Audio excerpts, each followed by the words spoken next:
Alang sa mga mahiligon og adventure away from the city noise, basig pwede ninyong malakip sa inyong bucket list. Kining gipasigarbong Malacortina nga waterfall sa Zamboanga City nga patok sa mga turista. Ato kining suruyon dinhi sa May Mindanao.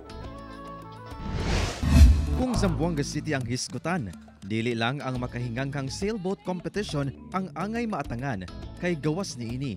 Dunasay kini ubang garbo nga angay ma-experience sa mga turista. Sama nining maanindot nga curtain-like waterfalls nga ideal alang sa mga mahiligon og adventure. Tara, pasyata! Gikan sa city town proper, maabot nimo ang Merloquet Waterfalls sa kapin 2 ka oras nga travel time via vehicle sa Sitio Merloquet, Barangay Sibulaw, Zamboanga City. Pag-abot, kapin na 300 steps nga hagdanan ang imong naugon padulong sa Mong Falls.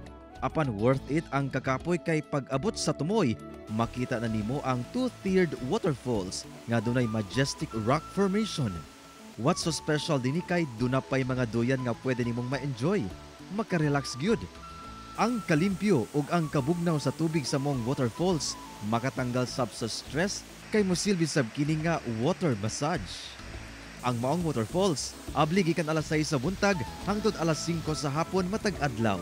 Kini si Efren Mamak, and this is My Mindanao.